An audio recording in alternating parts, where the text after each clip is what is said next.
रात के लगभग 11 बजे थे। तेज बारिश हो रही थी। सुनसान पहाड़ी रास्ते पर तरुण अपनी कार चलाकर लौट रहा था कि अचानक उसकी गाड़ी झटके से बंद हो गई। मोबाइल में नेटवर्क नहीं था। दूर दूर तक कोई घर ही, बस धुंध के बीच एक पुराना सा बोर्ड चमक रहा था, होटल शांति पैलेस। न चाहते हुए भी तरुण ने कार वहीं छोड़ दी और होटल की ओर बढ़ गया। होटल बेहद पुराना, दीवारों पर सीलन की गंध, गलियारों में अजीब सी खामोशी। रिसेप्शन पर एक बूढ़ा आदमी बैठा था। तरुण ने कहा, रात भर रुकने के लिए एक कमरा चाहिए। बूढ़ा आदमी धीमी आवाज में बोला, कमरे खाली हैं, लेकिन साहब चौथी मंजिल पर मत जाना। तरुण ने चौंक कर पूछा, क्यों? बूढ़ा सिर्फ मुस्कुरा दिया, बिना जवाब दिए। उसने चाबी थमाई, कमरा नंबर 209, दूसरी मंजिल। तरुण ने रजिस्टर में हस्ताक्षर किए। उसे ध्यान गया कि कुछ पन्नों पर नाम काटे गए थे और तारीखें बहुत पुरानी थीं, 20-25 साल पहले की। उसे अजीब लगा, मगर उसने सोच लिया कि शायद होटल में मेहमान कम आते होंगे। लिफ्ट से ऊपर जाते समय तरुण ने दूसरी मंजिल का बटन दबाया, लेकिन लिफ्ट सीधे चौथी मंजिल पर रुक गई। दरवाजा खुला, अंदर घुप्प अंधेरा। टूटी हुई खिड़कियों से हवा चल रही थी, जबकि मंजिल के सारे दरवाजे बंद थे। तरुण घबरा गया और लिफ्ट वापस नीचे आ गई।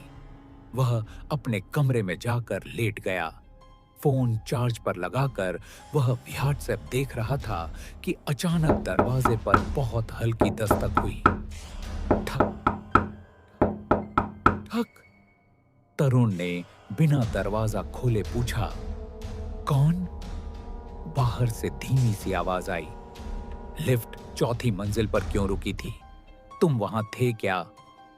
तरुण का दिल धड़कने लगा। उसने जल्दबाजी में कहा, नहीं, मैं दूसरी मंजिल पर हूं। उसके बाद सन्नाटा, इतना गहरा जैसे होटल में कोई और था ही नहीं। रात करीब 2:30 बजे उसकी नींद टूटी, जैसे किसी ने कान के पास उसका नाम पुकारा हो। तरुण, तररुण। उसने पलटकर कांच की खिड़की में देखा। प्रतिबिंब में एक आदमी खड़ा था, लेकिन कमरे में कोई नहीं था। प्रतिबिंब वाला आदमी सफेद कपड़ों में, गले पर रस्सी का निशान और आंखों में जमकर बैठे आंसू। वह होंठ हिलाकर कह रहा था, वापस चलो, चौथी मंजिल पर आओ, मैं इंतजार कर रहा हूं। तरुण का खून सूख गया। उसने पलकें बंद की और दोबारा देखा तो प्रतिबिंब गायब। वह घबरा कर बाथरूम में पानी पीने गया, लेकिन दर्पण में वही आदमी फिर दिखाई दिया, इस बार बहुत पास। उसकी बर्फ जैसी ठंडी सांस तरुण के कान को छूती हुई बोली, मैंने यहां अपनी जान खुद नहीं ली थी, मुझे धक्का दिया गया था। सबने मेरी मौत को आत्महत्या लिख दिया, सबने मुझे भुला दिया, लेकिन अब तुम आ गए हो। बाथरूम की रोशनी तेजी से झपकने लगी और कमरे में टीवी अपने आप चालू हो गया।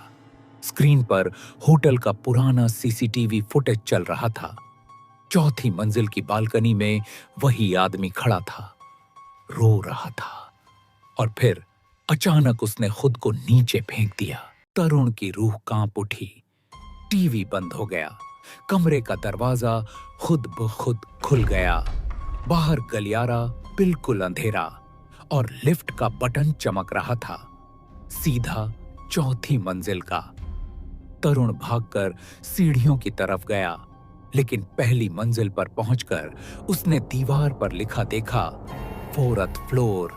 वह डर से जड़ हो गया, जैसे होटल अंदर से बदल गया हो। दरवाजा अपने आप खुला। अंधेरा, कुर्सियां, सूखे हुए खून के धब्बे और बीच में वही बालकनी। वही आदमी वहां खड़ा था। उसका चेहरा सड़ा हुआ नहीं, बस बहुत दुखी। वह बोला, मैं किसी को दोष नहीं दे पाया, मैं लड़ नहीं पाया। तरुण रोते हुए बोला, मुझे मत छुओ, मैं यहां से जाना चाहता हूं। आदमी धीरे धीरे आगे बढ़ा, जैसे गले लगाने वाला हो, और बोला, तुम जा नहीं सकते। तुम सुन पाए हो। तुमने देख लिया है। अब तुम्हारी भी बारी है। तेज हवा का झोंका आया। तरुण का शरीर जैसे अपने आप बालकनी की तरफ खिंचता गया। नीचे गहरी खाई, मौत की चुप्पी, पीछे वही भारी आवाज, छोड़ दो, तुम्हें दर्द नहीं होगा। तरुण ने पूरी ताकत से रेलिंग पकड़ ली और चीखा, मैं जिंदा रहना चाहता हूं। अचानक रेलिंग टूट गई।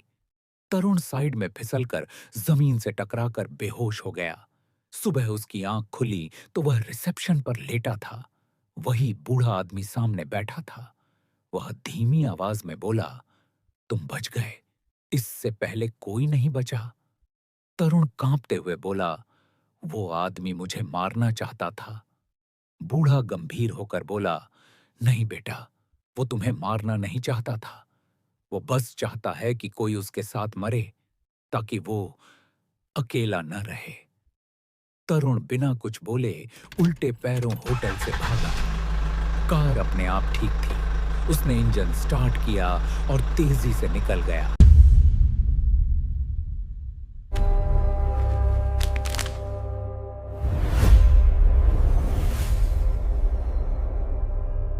बिहार का एक छोटा और बहुत पुराना गांव।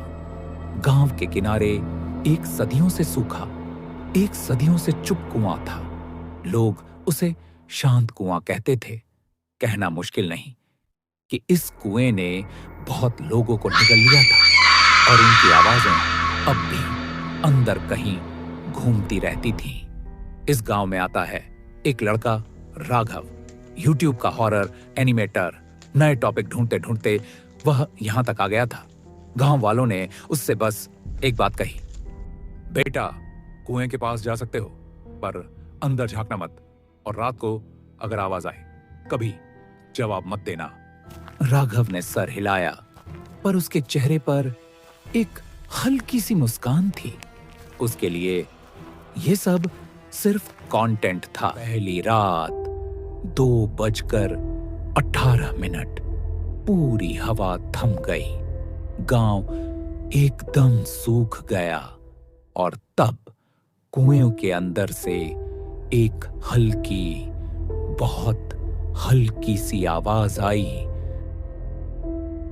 कौन है? कौन है? राघव का हाथ माइक पर रुक गया। वह धीरे से कुएं के पास गया, कैमरा नीचे किया और कुछ देर तक सब साफ था। फिर स्क्रीन पर एक पतला सा, बारीक सा हाथ दिखा। पानी नहीं, बस अंधेरा, गहरा, बेहद गहरा अंधेरा। कैमरा तुरंत बंद हो गया। अगले दिन गांव के एक बुजुर्ग आदमी ने कहा, बेटा, शांत कुएं की आवाज एक बार जिसने सुन ली उसे ये कभी छोड़ता नहीं। पर राघव को कंटेंट मिल रहा था। वह रुका। दूसरी रात आवाज वापस आई। इस बार हल्की सी, बच्चे जैसी। राघव का दिल रुक गया। नाम कैसे जानती थी ये आवाज? वह आदत से मजबूर बोल पड़ा, कौन हो तुम? बस यही गलती काफी थी। आवाज बच्चे से एक औरत की भयंकर, दर्द भरी आवाज में बदल गई।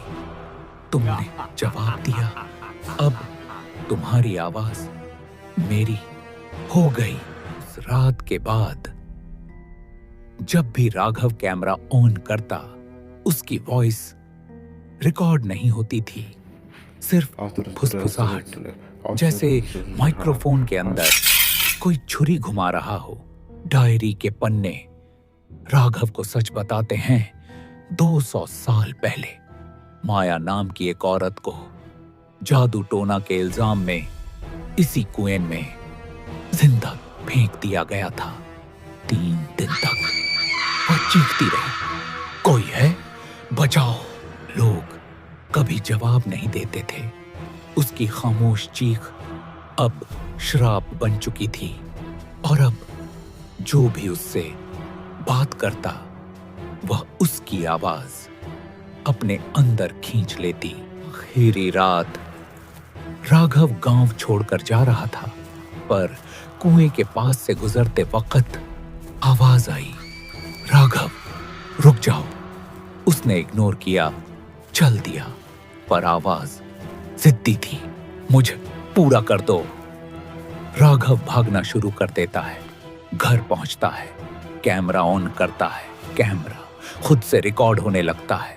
स्क्रीन पर वही पतला सा कछाया बच्चा कैमरा के करीब आता है और धीरे से, बहुत धीरे से कहता है, तुमने जवाब दिया था, अब तुम्हारी आवाज हमारी है। अगली सुबह राघव की बॉडी मिलती है, बिल्कुल ठीक, कोई चोट नहीं, कोई शिकन नहीं, बस एक चीज गायब थी, उसकी आवाज।